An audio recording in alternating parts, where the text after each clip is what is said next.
seriously, you're such a fool. How can anyone be as inept as you?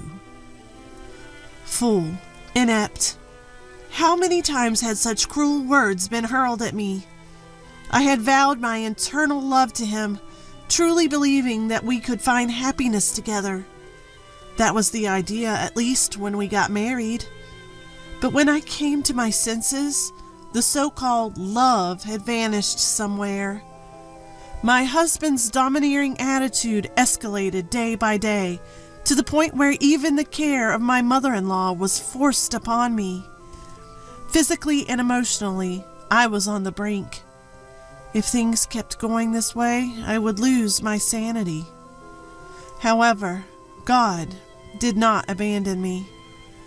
The person who reached out to me, teetering on the edge of despair, was none other than my mother-in-law, whom I was taking care of. My name is Mary Wagner, 30 years old. After graduating from university, I worked in a publishing company. I quit my job at the time of marriage, and now I'm a full-time housewife. My friends say they envy me. How lucky you are to be a housewife. Your husband must be earning well, they say. But my married life isn't all that happy. In fact, it might be closer to hell. The cause of this was my husband, Jack. We met through work and got married after 2 years of dating. Jack, 3 years older than me, had a slightly cool side to him, and we weren't exactly the lovey-dovey couple. Still, I loved him for his solid self-identity and mature composure. I thought we could live a peaceful, happy life together. That was my expectation. But the moment we became a married couple, his attitude completely changed. Jack, to put it plainly, was a patriarch. I realized this a few days after our marriage. I, who had listened to his desire for me to become a full-time housewife, began to devote myself to household chores from the day after our marriage. That day, too, I had made dinner in time for Jack's return and was waiting for him. Jack comes home a little past 7 p.m. He then, looking at the dinner on the table, suddenly raised his voice. Hey, what's this meal? Huh? It's a gratin and salad, plus a pottage soup. Don't mess with me. If you're going to prepare a meal for your tired husband, it should be a full-course meal. I'm sorry. The last time you said it was delicious, so... That's not an excuse. Why can't you even do such simple things? You're really over as a woman. You're just too incompetent. You don't have to say it like that, I mutter with a bit of a troubled expression, and Jack glares at me. Then suddenly he threw the salad-filled dish onto the floor. At this unexpected act, a scream-like voice slipped out. "What are you doing?" Huh? It's because you, as a wife, can't even do the bare minimum, right? That's why I made it clear to you. You don't have to disrespect the food like that. Shut up. If you have time to make excuses, use your deficient brain to think more about how to become suitable as my wife. You fool. Fool? I'd been called that for the first time in my life. Sure, I've been scolded by my parents, and I've argued with my brother and friends, but I've never been subjected to such cruel words. More so, being told such things by the husband I love. It was only a few days since our marriage. I never imagined that he would throw the food on the floor just because he didn't like the dinner menu. That being said, I'm a housewife, and I'll continue to be dependent on him for our livelihood. I can't go against my husband. As a newlywed, the last thing I wanted to do was upset my husband. Since that day, I've been treading on eggshells around him. I'm extremely cautious not to step on his landmines. Every piece of laundry must be ironed meticulously.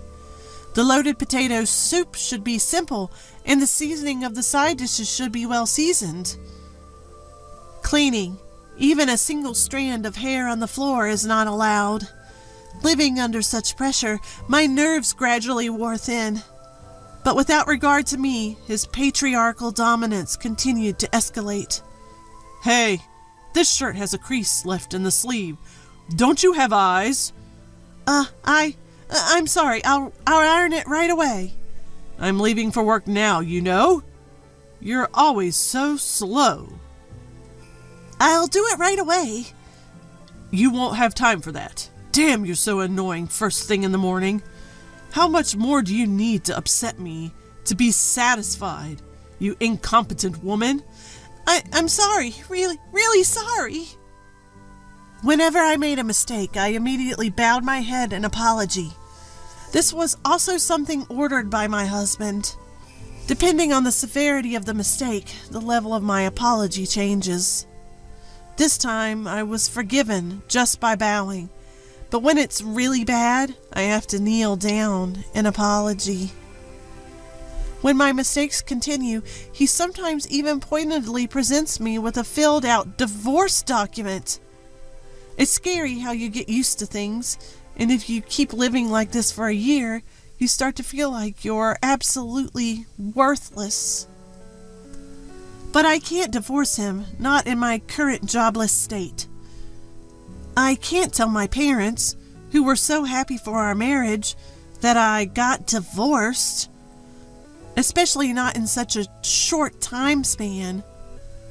The thought of continuing to be scolded by my husband forever filled me with despair for my future. As always, I was preparing dinner this day and waiting for him to come home. My daily routine is to finish cooking before 7 p.m. and have everything ready for him to eat at any time. As soon as the front door opens, I start laying out the food. If I don't finish by the time he sits down, I'll be forced to apologize again. My husband usually takes his seat in silence, but for some reason, this day was different. As he loosened his tie, he started a conversation with me. Mary, we're moving to my parents' house this weekend. Huh? Your parents' house? You mean your mom's place? Yeah, that's right. Have all our stuff packed by then. Why all of a sudden? Jack, you've always said that you didn't want to go back to your parents' house. In response to my probing question, his cold gaze pierced me. I instinctively shut my mouth, and after a pause, he opened his. My mother fell, and it's hard for her to live on her own now. What? Then we should go there right away. She's been hospitalized for a week. We're moving when she gets discharged this weekend. And I see that's what happened. But why all of a sudden? You were so against going back to your parents' house. You can guess why, can't you? Because I can inherit wealth. Wealth? As if he was delighted by his mother's situation, he continued the conversation. Listen, my father was just an ordinary guy, but my mother's family is rich, so she has a decent amount of money. What does that have to do with what happened this time? If I act dedicated during this time, I might be able to get a hefty inheritance, right? If we, as a couple, rush over, I'm sure she'll give us the whole inheritance. For such a reason? Isn't that a bit disrespectful? Shut up. You're being supported by me, so just listen quietly. I'm sorry. Being yelled at loudly, I instinctively apologized as usual. In front of my downcast self, he proclaimed with a triumphant look. Listen, you're the one who's going to take care of my mom. From now on, you're going to work as my maid at my parents' house for the rest of your life. Maid? You mean like that? Don't talk back. Who do you think is providing for your current lifestyle? It's thanks to Jack. Right? Depending on how seriously you take care of my mother, the amount of inheritance we can get will change. So don't slack off in the care, understand? Urged to reply by him, I responded softly, "Yes." Seeing my obedience, he showed a satisfied smile before starting his dinner. Forcing me to care for his mother just for her inheritance? He doesn't think of me as his wife at all. To him, I'm just a housemaid. Although I knew this, being told so directly was quite a shock to me. Even so, I didn't have the courage to talk back. I was, in a sense, brainwashed, having erased my own possibilities. The next day, as per my husband's command, I began packing our belongings. We moved to my mother-in-law's place a week later to coincide with her discharge from the hospital. On the day of her discharge, Jack didn't come to the hospital, using work as an excuse. So I was the one accompanying my mother-in-law. On the way back from the hospital, my mother-in-law opened her mouth in apology. "Mary, I'm really sorry. Because of me, you're going through all this." "No, don't worry about it. I'm a housewife, and if I can support you while staying at home, then there's nothing better than that." "Thank you, but aren't you bothered by how sudden this was?" "Well, packing was a bit rushed, I guess." "I bet it was. Even I was surprised. Jack moving in with us? I wonder why he decided to do this all of a sudden. Mary, did you hear anything?" No, I didn't." It's understandable that my mother-in-law would find it strange. Jack has always disliked her, often saying things like, "She's a pain," and "I don't want to see her." Despite this, he moved in with her as soon as she was hospitalized, aiming for her inheritance. To be honest, I was taken aback by Jack's transformation. However, I couldn't tell my mother-in-law the truth. Trying not to give anything away, I pretended to be calm. From this day on, my life as a caregiver began. Adapting to the unfamiliar role of a caregiver, along with the housework in the large single-family home. Even returning to his parents' home didn't change Jack's domineering nature, and I was verbally abused almost daily when my mother-in-law wasn't around. I wasn't allowed to skimp on housework or caregiving, and my days were filled with constant activity from morning till night. This went on for about a month, until one day, as I was wiping my mother-in-law's body, she voiced her concern. "Mary, have you lost weight again?" No, don't worry about it, Mother." "Are you sure? I thought the same when you moved in. You looked a lot more worn out than when you first got married." She was right. Over the past year and a half of married life, I've lost 15 pounds. It's not that I've been skipping meals, but my appetite has certainly decreased. More than that, I don't have time to eat leisurely. My mother-in-law noticed the changes in me that even Jack hadn't. Just that fact alone made me feel a little less lonely. Not wanting to worry my mother-in-law, I forced a smile. "Don't worry about me, Mother. Just being able to have these nice chats with you every day makes me happy." "Mary, let's stop this gloomy talk. Should I wipe your other hand, Mother?" Yes, please." Then my phone suddenly rang. "Oh, it looks like it's Jack." At my mother-in-law's words, my body tensed. Jack had ordered me to answer his calls immediately. However, as I was holding a wet towel, I couldn't answer right away. But I knew if I didn't respond promptly, Jack would be furious again. Using my elbow, I managed to hit the answer button and switch the call to speaker. "Hello?" I replied. The moment I answered, a loud, angry voice came from the other end of the line, Hey, don't mess around, it shouted. Why didn't you answer immediately? I'm sorry, I was a bit occupied. What? A maid should answer at the first ring. But I was in the middle of something and couldn't. Didn't I always tell you not to talk back? You're so annoying. Why are you so incompetent? I'm sorry. You're taking proper care of the old lady, right?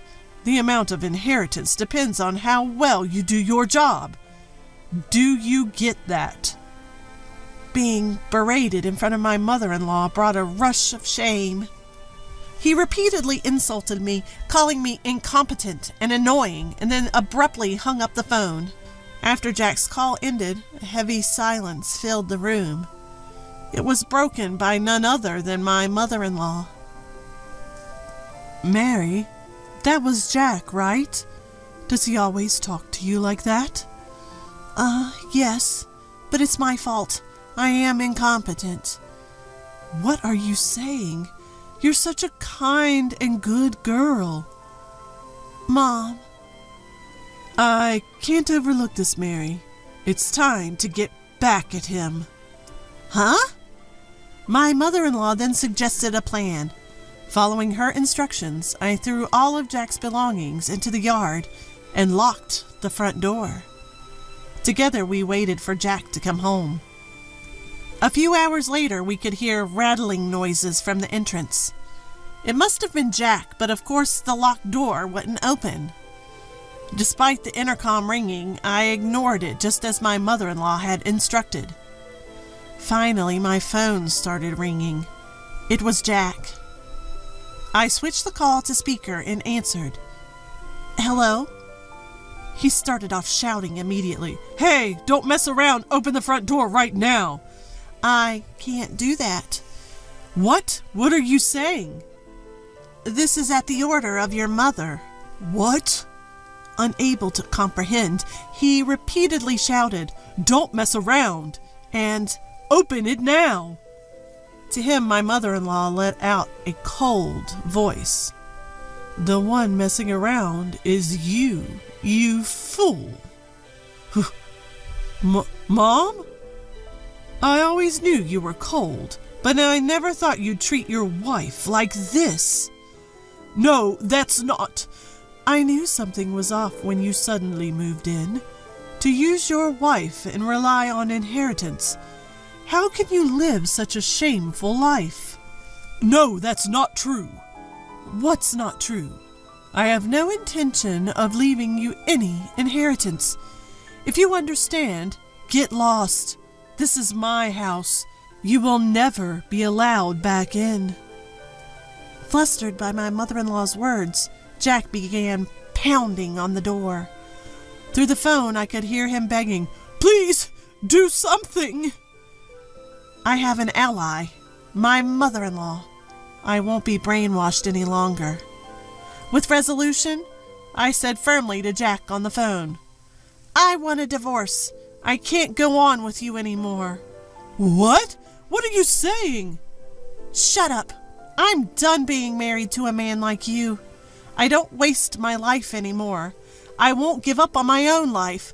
I've decided to carve out my own happiness. Don't joke around. You can't live without me. There's nothing I can't do. No matter how tough it gets, it's better than being with you. I will overcome anything.